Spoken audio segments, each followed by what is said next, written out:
talk some football. So we're going to see Kate Klubnik tomorrow night for the first time in game action. Now, it's preseason, but it's a game. We'll have the uniform on. Jets are going to play their starters. I think it's the right decision by Aaron Glenn.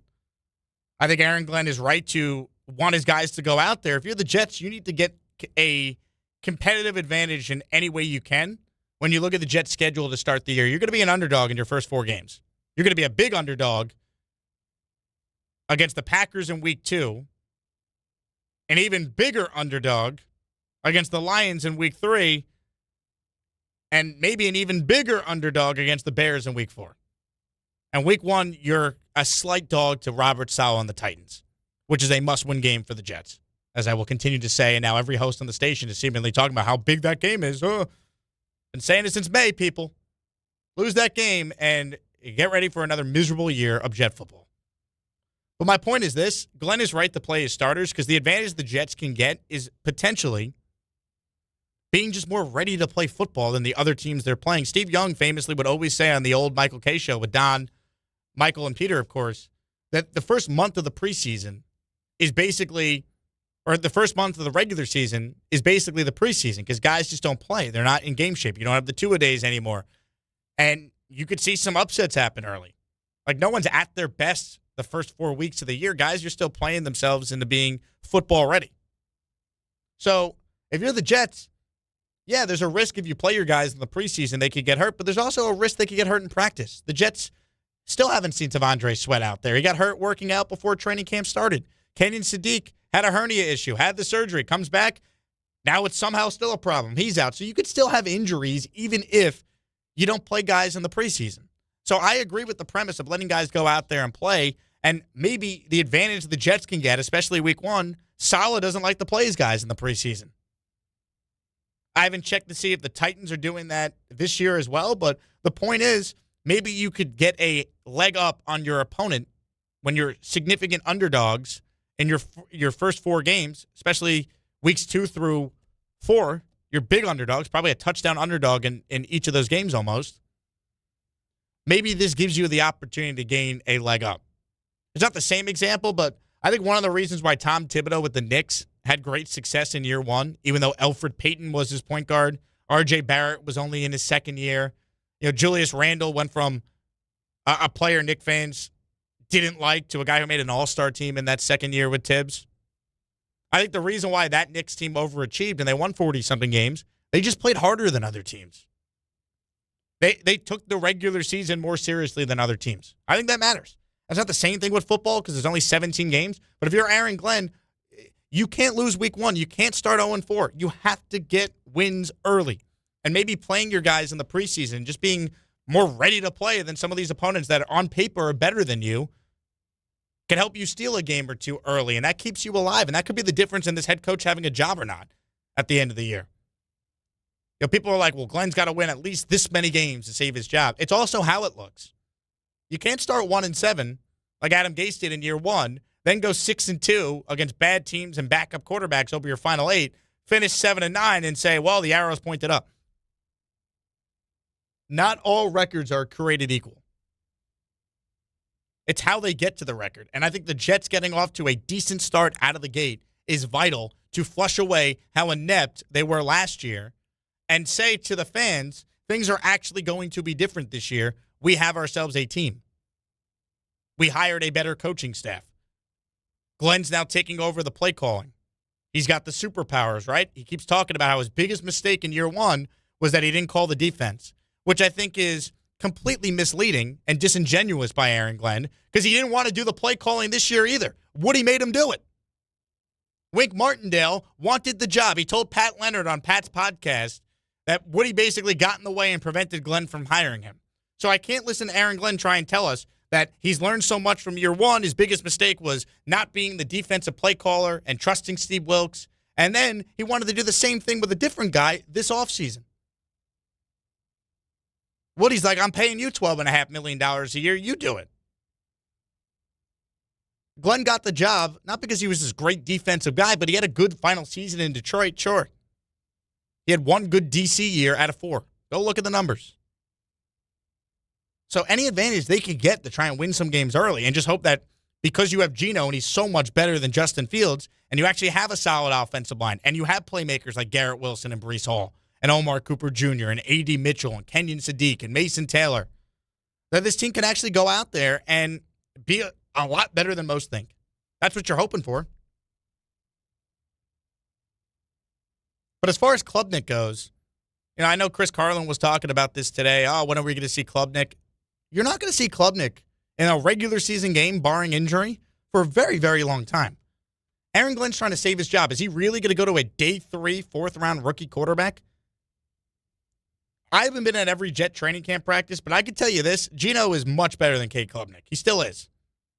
I'm not expecting much from Cade Klubnik. He was a 4th-round pick. And sure, a year ago at this time, he was coming off a great year at Clemson. We thought he could be a guy that'd go in the 1st round, and it didn't work out.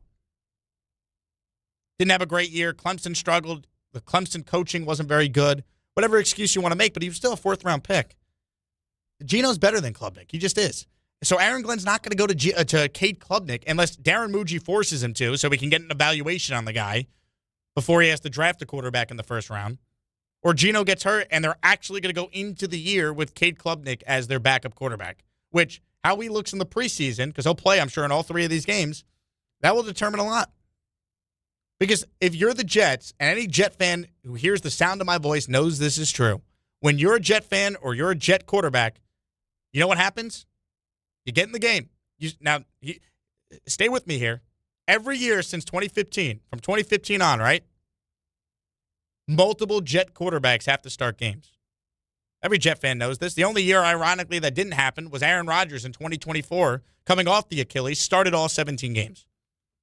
But last year, we saw Fields, we saw Tyrod, we saw Brady Cook. When Sam Darnold played, you had, of course, the great Luke Falk playing. David Fales had to play. Trevor Siemian had to play. Trevor Siemian had multiple stints with the Jets. Mike White, Joe Flacco, all these guys. Tim Boyle actually played a game. So Klubnik will play at some point because that's just what happens. If the Jets fall out of it, their bye week is week 13. There'd be 5 games left in the year at that point. Maybe that's when you'd get a look at Cade if the Jets are out of it. But the idea that Glenn is going to press a button and go to Cade Klubnik, no chance. Geno is light years better than Klubnik right now. Anyone telling you otherwise has not been at practice seeing it. And that doesn't mean Cade can't eventually get an opportunity. I think he will. But the head coach is trying to save his job. He's not going to go to Cade Klubnik if the Jets get off to a 1-5 start and be like, well, time to spark the team. This is not Herm Edwards going to Chad Pennington in 2002 after he said you play to win the game, and then the Jets had this remarkable turnaround that year and won the division. By the way, still the last time they've had a home playoff game and won the division. But hey, who's counting? Well, we'll see Klubnik tomorrow night, and I'm curious to see what he looks like, but this is Geno Smith's team. Let's not pretend otherwise. They like Cade Klubnik. Clearly, they traded up for him in the 4th round, but it's the 4th round. That doesn't mean that we're all chubbing for Club and he's going to be out there. Or who's come on. We'll see Cade Klubnik, but I don't think we're going to see him unless he's truly the number 2 quarterback and Geno goes down early. Barring that, I think it is clear Glenn, trying to save his job, is going to play Geno Smith as long as he can until maybe ownership and Darren Muji comes in at the end of the year and says, look, we need to get a look at Klubnik. You're playing him. This was Glenn yesterday when asked about Klubnik, how he's looked, and of course he'll play tomorrow night for the first time against the Bucs. I've seen him grow each and every day, and that was the expectation for that player anyway. There's still a lot to grow, a lot of growing for him to do when it comes to being a quarterback in the NFL. But I think the one thing that he does, he takes on the challenge. And he has this trait about himself that, whenever he does make a mistake, he doesn't go down at all. His mentality is still, man, listen, I'm going to continue to go. I'm going to continue to try to not force balls, but be aggressive with the ball. But you can't be reckless. That's one thing that he's learned in this league. The things like DBs and linebackers, they're a lot faster than in college. But I'm just looking for improvement for him every day. So, I hate to do this to Cade Klubnik, but that might have been the kiss of death right there. Do we have any audio in the system of Aaron Glenn telling us how good Justin Fields is? That's what that sounded like to me. Good God. But anyway, I'm rooting for Cade in the dream scenario that will never happen because we're Jet fans. Cade Klubnik is so damn good somehow this year. He gets into the game and he's Dak or he's Russell Wilson or he's Brock Purdy. Name your day 3 quarterback that got an opportunity and was amazing. Kirk Cousins, whoever. And the Jets are sitting on 3 first-round picks, and they don't have to use any of them on a QB. Now, that would be the dream. Will that happen? No chance. But we will see Cade tomorrow, so I look forward to it. Ed in Northport, first up this hour on the K Show with Jake Asman. Hello, Ed. Jake, Jake. What's up, guy? How you doing? What's up, Ed? How are you? I'm doing all right. So I do have a Jet question, and then I have a small Yankee question. Which would you like first? Let's do the Jet question. Okay. Do you think with Frank Reich that they're going to get – I mean, the last couple of years, I feel like the Jets fan has been starved of Breece Hall. We're not getting enough of him in the passing game. I'd love to see him with some space, some more screens, things like that. Any chance we're going to see a healthier helping of Breece Hall this year? I definitely think we will. I just wonder, are we going to be having the same complaints that we've had through every offensive coordinator so far, that they're still not using him enough? He'll be used more than he was last year, because last year was a joke how little Breece got the ball as a receiver. I don't know if we're going to get, though, what we actually want from Breece. I could see this being a frustrating talking point. I also, beyond Breece, Ed, I also worry about, can Frank Reich design an offense to get Kenyon Sadiq opportunities? You used a top 16 pick on a tight end. You're going to have Mason Taylor play a lot as well. He's had a good training camp. They got a lot of guys you're going to try and scheme targets to. I just wonder if it's another one of those, well, Breece should be used more, but we're going to be complaining he's not. Yeah, true. Okay. All right. And then my small Yankee point is, the guy Ramos that they got, is there a chance they will DFA him and just bring Dominguez back up because he's been so awful? And then my other point would be Goldschmidt. With the logjam upcoming with Bellinger, Stanton, and Judge coming back, could he be DFA'd just because they have too much at first base? I don't think Jake. so. Let's go Islanders. Have a great day. LGI, Ed. LGI. Islanders, they got their third jersey that fans curated, the finalists out. And I know Allen's going to have an aneurysm if the Fisherman Islander jersey ends up winning. But as far as Ramos goes, I don't think they DFA him. He's arbitration eligible this year. He's not a free agent until 2030. I think they would potentially send him down, or he just wouldn't necessarily be on the playoff roster. I don't think he'd be DFA'd, though.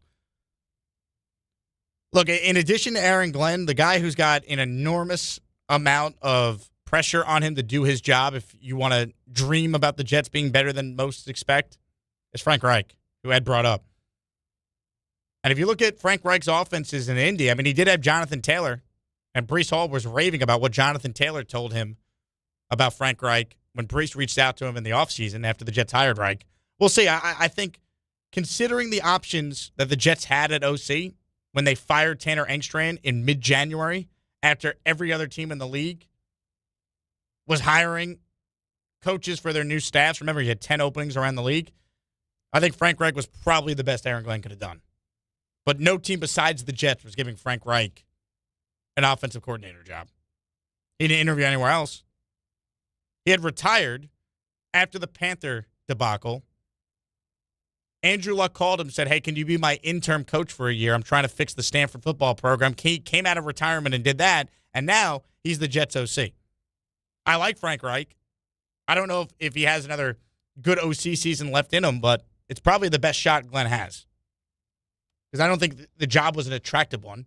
When they hired Reich, they didn't even have Geno yet. No top candidates. Like, yep, let me go be an OC for a coaching staff that's on the hot seat. That's why John Gruden turned down the job. John Gruden said no. He's probably like, I'm not going to be your OC. I'll be the head coach after you get fired. That's probably what he was thinking.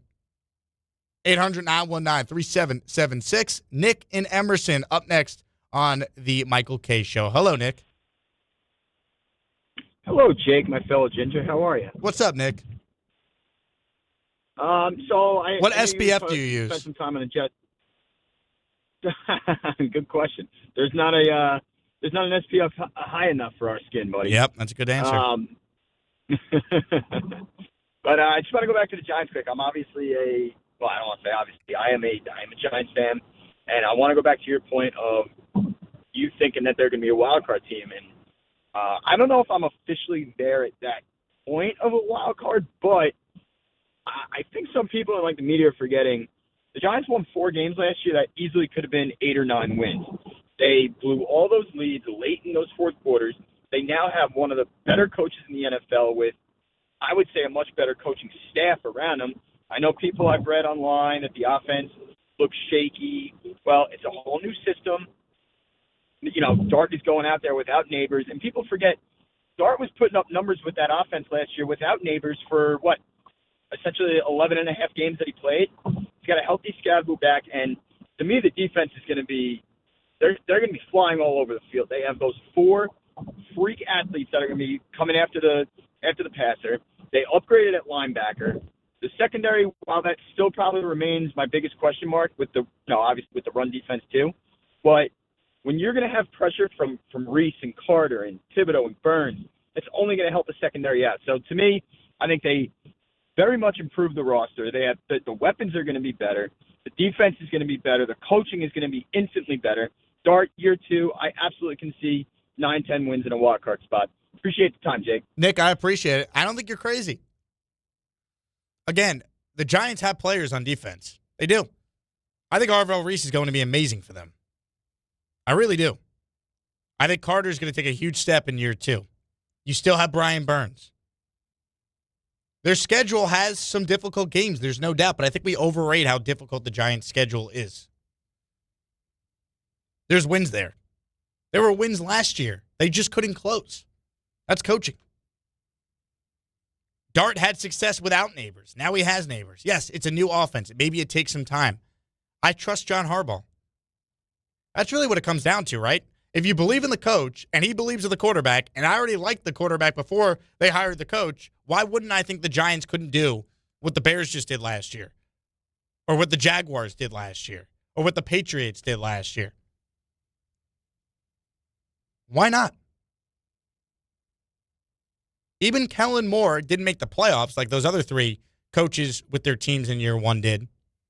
But Kellen Moore, once he got his guy Tyler Shuck out there, the Saints look like a pretty good team down the stretch. And every year, on average, and this is why I love the NFL, because there's parity, there are 6 teams that make the playoffs they didn't the prior year. And there's always a team that goes from worst to first as well. So I could see the Giants being a playoff team. I don't think it's ridiculous. It happens all the time. Anyone have the Patriots going to the Super Bowl last year? Trevor Lawrence was a bust until Liam Cohen showed up and he got great coaching. Quick break, we'll come right back. Connor Rogers, SNY, NBC, and Badlands, talking Jets with him on the other side. Jake Asman in for Michael K. right here on 880 ESPN New York. The biggest contest we've ever seen. Seriously, what's the guarantee? They're still talking about it. I think it's time to put the rumors to rest. Showtime! $30 million. $30 million? $30 million? $30 million? That's $30 million guaranteed. 3 contests, multiple ways to win, no rate. Entry starting at $1,000. Enter in Nevada, play from anywhere. The Jake Asman Show is brought to you by PrizePicks. Check out PrizePicks right now. If you're a sports fan, they have something for everyone, especially if you're one of my listeners and you're gearing up for the upcoming Jets season. For player picks on PrizePicks, you just pick a player you like and you go more or less on a few of their stats. Check out some of the numbers they have for some of your favorite Jet players. Geno Smith, Breece Hall, Garrett Wilson, Omar Cooper Jr., Kenyon Sadiq, and many more. PrizePicks should be your go-to. And check out their new offer right now. Play your first $5 and get $150 in lineups if you win. All you need to do is sign up and use that code HMA. That's PrizePicks code HMA. Download the app now or click the link in the description to download the PrizePicks app today. Jake Asman sitting in for Michael K. We take you till 3 o'clock. Jets and the Bucks coming up tomorrow night at MetLife Stadium, the Jets' first preseason game of the year. And we're joined right now by someone who covers the Jets. You watch them on their pre- and post-game shows on SNY. He's also part of the NBC Sports family. It's Connor Rogers, and he's kind enough to give us a few minutes of his time. Connor, always appreciate it, my friend. How are you? I'm great, Jake. Thanks for having me, man. How are you? Now, I have to start with this because I think the last time you were on this radio station, the morning guys, Dave and Rick, they spent 5 minutes just totally manalizing you. How uncomfortable were you during that? I mean, knowing how they are, it's easy to just dive right in. You know those guys well. It's a lot of fun. You have to, with them, just lean into it. That is the best way to do it. Don't run from it. Don't hide from it. Lean in, and you'll quickly settle right into the show. I love it. That's why you're a pro's pro. All right, in terms of the Jets, let's just start with Glenn's decision to play the starters tomorrow. Do you agree with it? And then just how many reps, how many drives do you actually think we see from the Jets starters on both sides of the ball? I completely agree with it. This is something that, at my day job, doing Chris Sims Unbuttoned at NBC, obviously with Chris, we talk about this trend a lot that, listen, there's the injury risk. You get it. That's football. You have to be careful. Yes. But it is noticeable the teams that really, really try to be overly careful in the preseason that can come out and have a really slow start. The Jets they haven't proven anything that they can afford that. And I'm sure you've talked about this a ton, Jake. It's always funny to say this about week one, but I do feel this for the Jets. Week one's a big game. You got to go down to Tennessee and you got to win, right? You got to kind of show the fan base that this year is going to be different. And that doesn't mean you're going to go, beat the Bills both times, beat the Patriots both times, win all these games where you're a touchdown plus underdog. But you have to show up in the games where you're expected to show up. And Tennessee week one is that kind of game where this Jets team that has a lot of new faces, young and old, they went out and got a lot of veterans in free agency. They went out and got some in the trade market. And then they had a ton of draft picks, and they used 3 of them. Obviously they utilized the multiple first-round picks and went back into the first round for Omar Cooper. They need to be up to speed and ready to roll. So do I think they're going to play 3 quarters of the preseason? No, that'd be absolutely insane. But say the first drive for the starting offense isn't really smooth and they want to get their legs under them, do I think they'll send the first team offense back out there again or even a third time? Yeah, I can see that. Do you want to give some younger players on defense a little bit more run? Like an Azarie Thomas. He has a good chance to start at corner, but do you just take him out after one series? No, these are guys that need reps right now. They need live action reps, not joint practices that just turn into fistfights, not padless practices against your own teammates. The preseason can help, especially when you have such a limited time. You brought up the joint practices. Should we take anything away from the fact that it feels like the Jet offense at times struggled, including Geno Smith? No, I think that, it's fascinating when you see, and I was there, I think it was their second padded practice, and they were going full throttle by then. I was not at one of the joint practices this week. When guys miss throws or guys' timing is off, this is practice. This is what training camp is for. Now, the Jets and Geno and, all of those things, they're not going to get the benefit of the doubt like a Mahomes would, like a Burrow would, because there's a lot to prove and they've left a lot to be desired over the last couple years. But I think at the end of the day, it felt like both sides, and they always say this, the defense is ahead of the offense in training camp. You had pass rushers kind of just ruining plays on both sides. For the Jets, it sounded like David Bailey was doing plenty of that.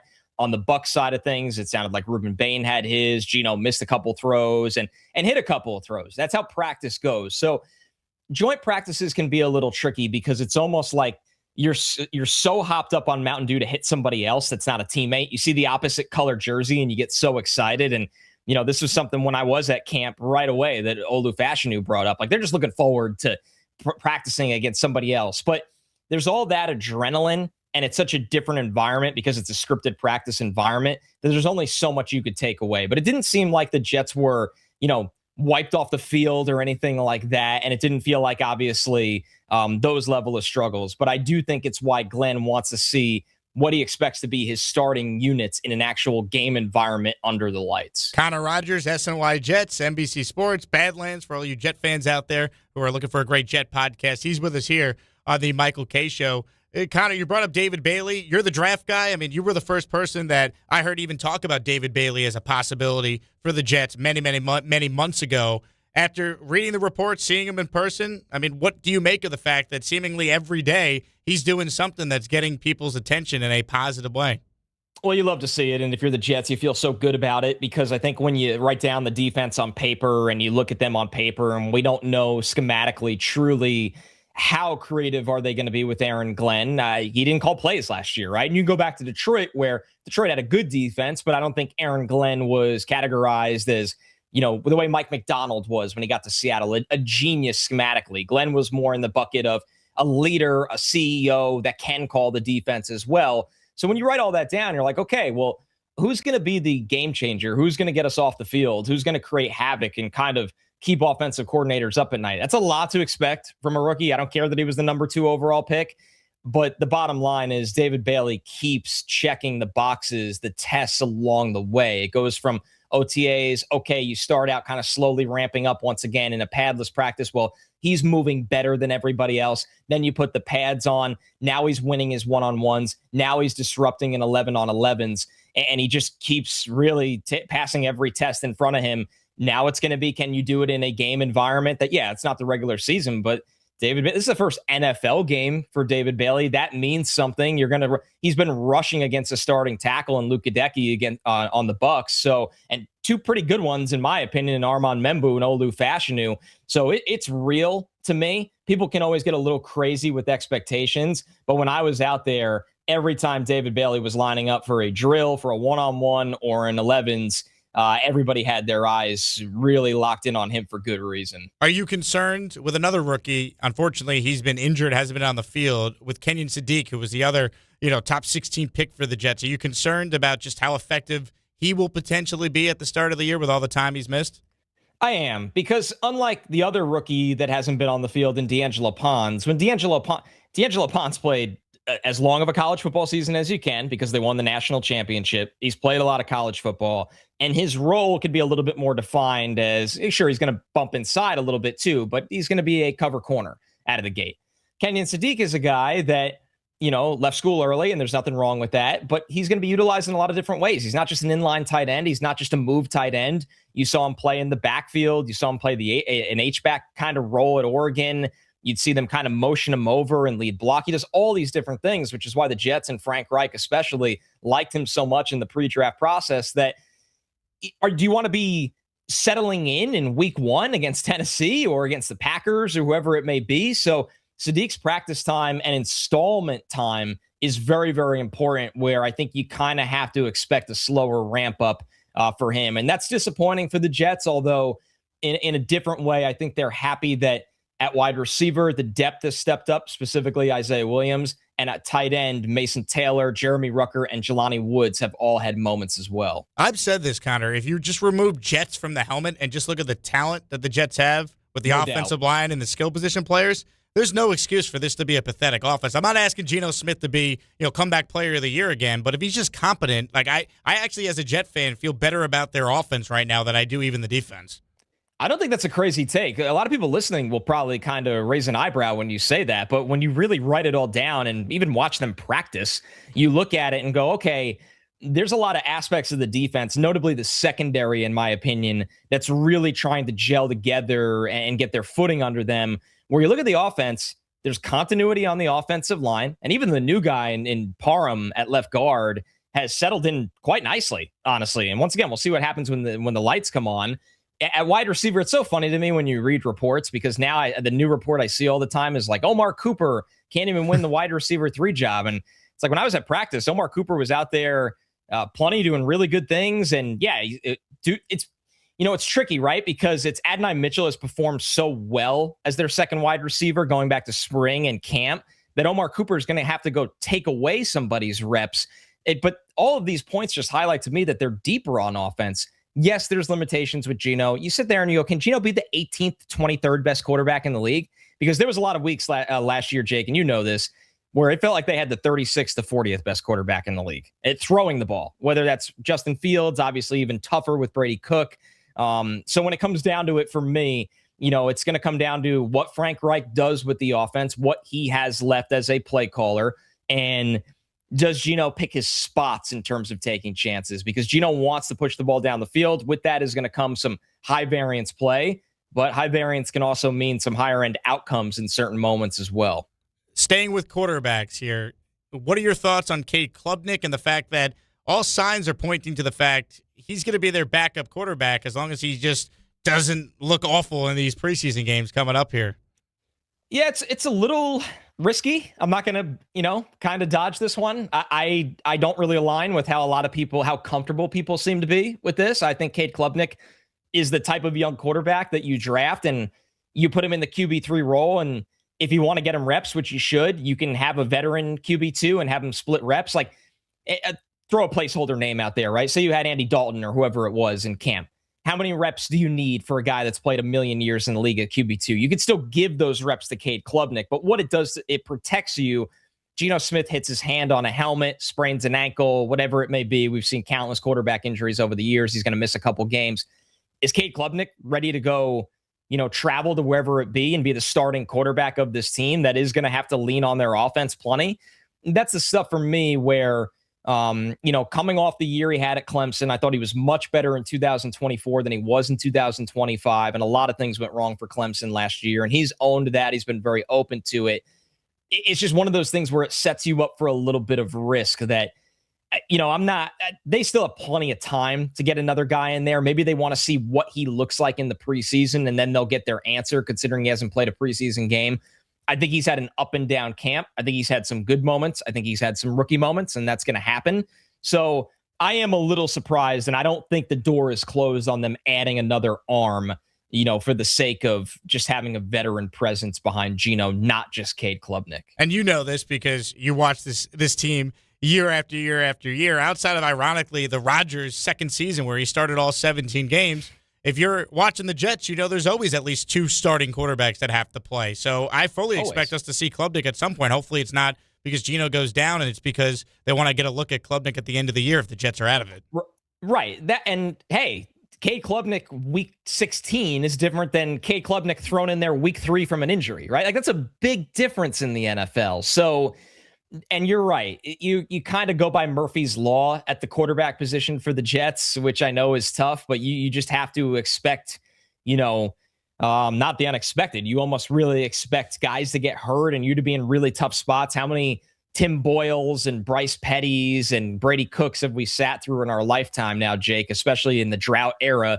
So, yeah, it'll be interesting. Now, the beauty of this is, for Cade Klubnik, the opportunity is all his throughout the preseason, because if he plays with confidence and he plays a clean brand of football, he has a good chance to lock up that second quarterback job. But, I will kind of caution people.